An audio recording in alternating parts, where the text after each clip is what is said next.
Hola, ¿cómo estás? Mucha gente está aquí. Okay, well,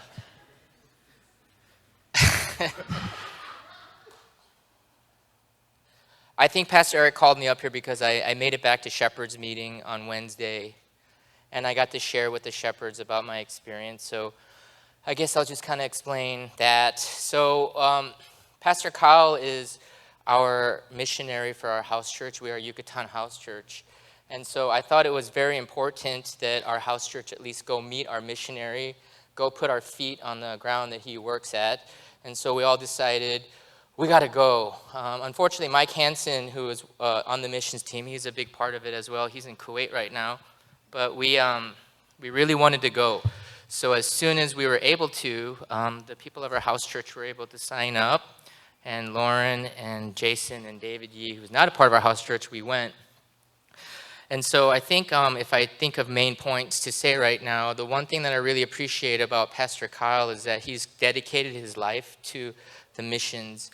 And the one thing that I got to see is that short-term missions not really effective in terms of like missions. But what I saw was that Pastor Kyle went to this place and there were little children that he had a heart for. He's a real kid guy. And he basically reached out to a village, and as these little kids grew up through grade school, he was like, well, they need a school. So he made an elementary school.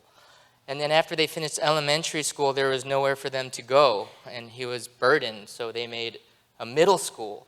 And then after these kids got through middle school, there was nowhere to go. And so he made kind of like a high school program where there's dormitories where kids can actually, from Sunday through Friday, they come apart from their parents, and there's 50 to 75 kids in this dormitory. It almost felt like it was an institution, actually, because there were gates, and obviously for their protection and stuff. And it's very safe in Mexico, so it's not, the kids run around and play. But nonetheless, one of the experiences I shared too is I got to, my first son, Archie, I got to actually sleep in the dorm with him. And it's from Sunday through Friday that these kids leave. And all it really is a place for them to eat and sleep while they go to school. And they have drivers that actually will drive the kids to school from that dorm to whichever respective high school or grade school that they go to.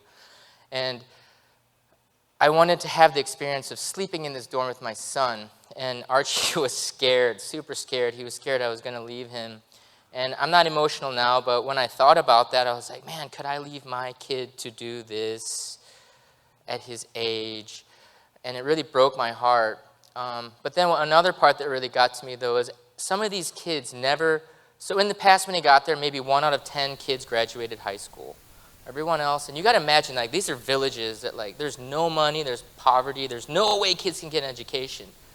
But then we went into the city, and in the city, what's Merida? Merida is a very big city. It's very close, it's about an hour away, but Pastor Kyle made like a dorm. It was almost like a frat kind of. He bought this house and he built this home where there's like 12 college kids who all come from the villages. It's amazing because they would never, and they're all on scholarship, so they don't have any money to pay for all this, but somehow Pastor Kyle, through his church in Virginia, and I don't know how he does it. I never got into like his finances, but these kids are able to actually come and actually like do college. And a couple of them are graduating, and they've got degrees now. And what I really loved is that the people that graduated actually cycled back around to go back to where they came from and to actually build up their community. So my vision, or I guess when I came back, is I want to just make sure that I continue to support Pastor Kyle through our house church giving. And also, I'm really glad I got the opportunity to do this today, because today there's a very large meeting with him and his church. And I think one of the anxiety is that the budget, his church is an old growing Korean church, and they're having financial difficulties, I think. And so today is a very big meeting to determine whether or not Pastor Kyle will continue to be funded. And obviously, when you think about all these schools that need to be supported, he shared with us that like just something costs like $100,000 annually as a budget. That's a lot. So a part of me also prayed to God, God, could you help me to make more money so that maybe I could do that? That would be great. But really, if I could and had that is what I would do.